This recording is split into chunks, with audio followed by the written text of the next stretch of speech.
what makes something new? If you ask almost any artist, you'll find that all art is derivative of something else, whether it be another artist, nature, or something from history. Art is just the light of the world through a different lens. How is it, then, that a work of art can be so bold, so dazzling, that it is at once a reflection of something eminently real and equally alien?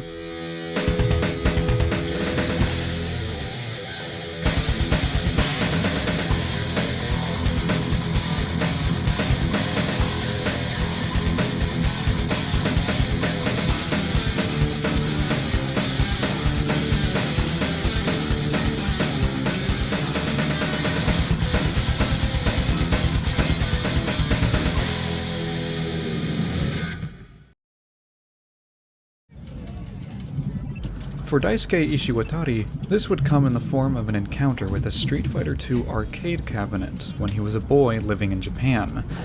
Born in South Africa, he developed a love of manga and illustration as a means to pass the time, becoming an avid fan of artists like Masami Kurumada, Kazushi Hagiwara, and Hirohiko Araki. He had an interest in video games and was considering entering game development as an artist, but was mostly interested in shooting games.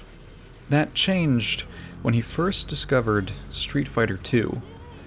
It captivated him so much that he spent the day at the arcade and made the decision, then and there, that this was the kind of game that he wanted to make. Not just an illustrator, Daisuke was also exposed to the music of Queen and Whitesnake.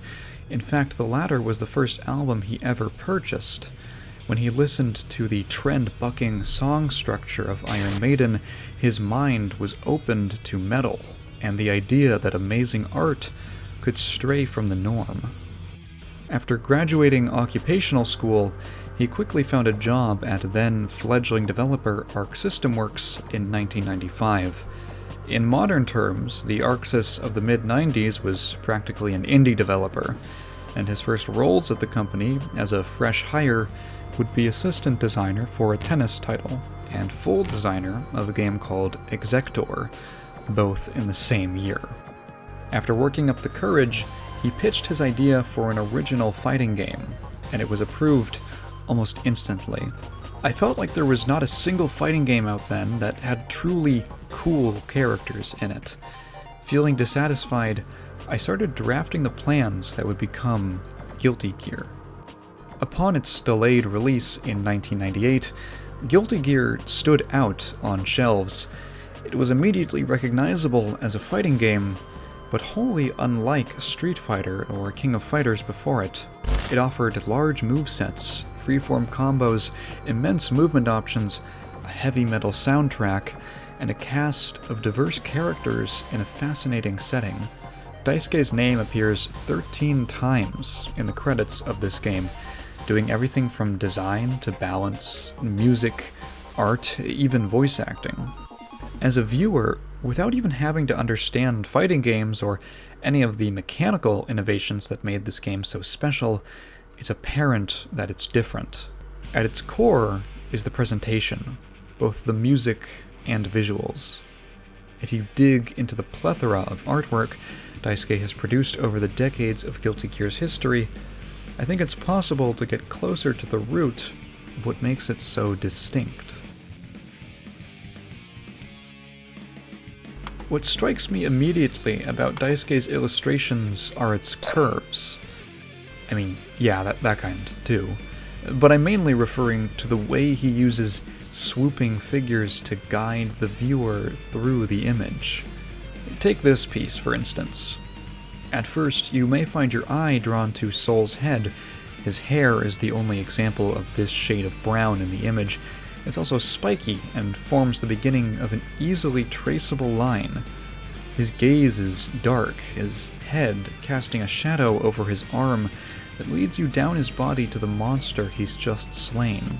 The large teeth at the end form a round curve, while the smaller teeth lay a path to the other end, where the bright orange tongue reveals a sword planted through both it and the creature's finger.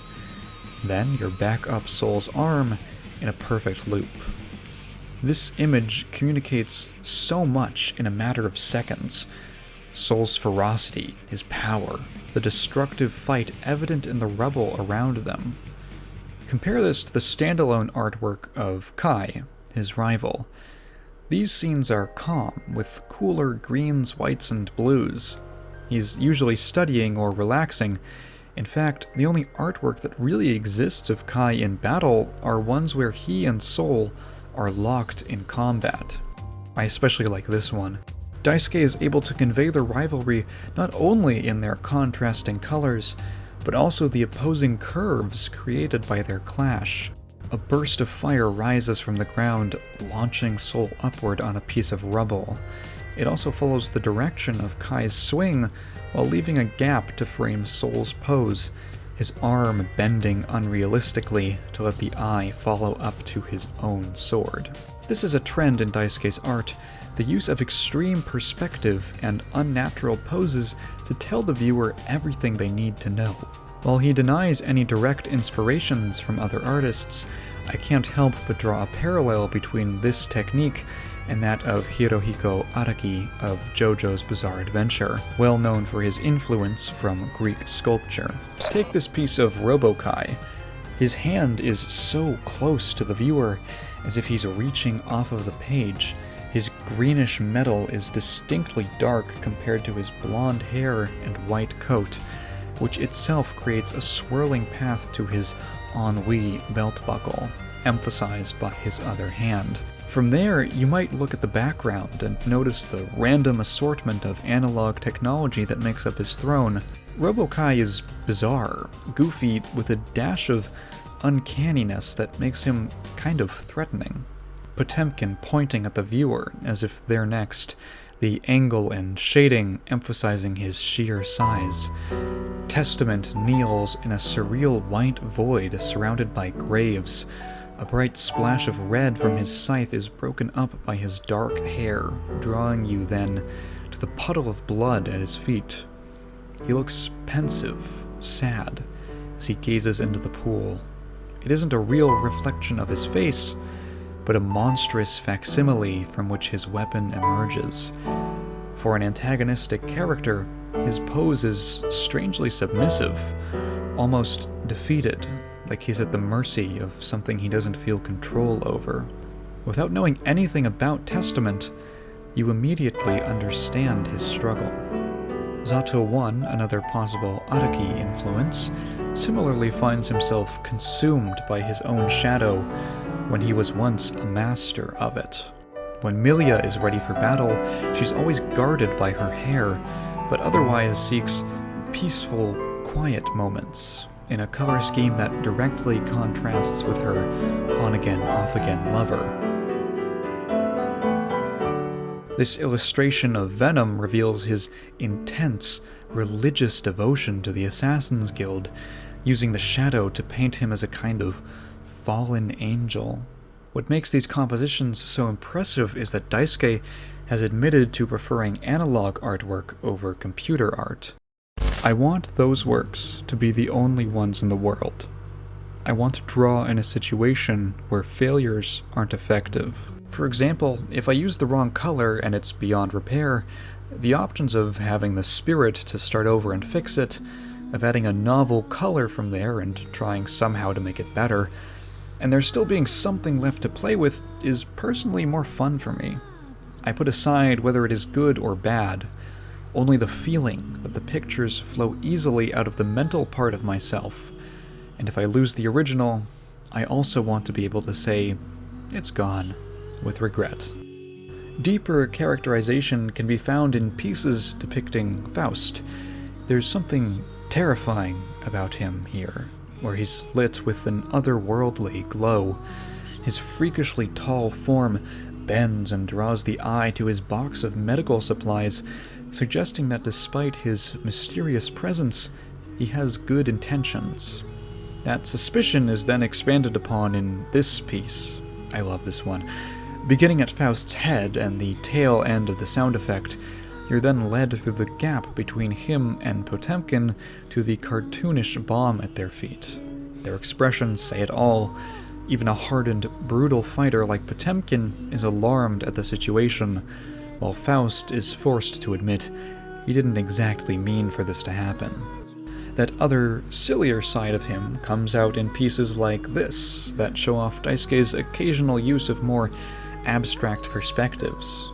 The characters sometimes look like they're floating, but that only adds to the emotion of the subject, whether it be free, all-consuming, or simply announcing their presence.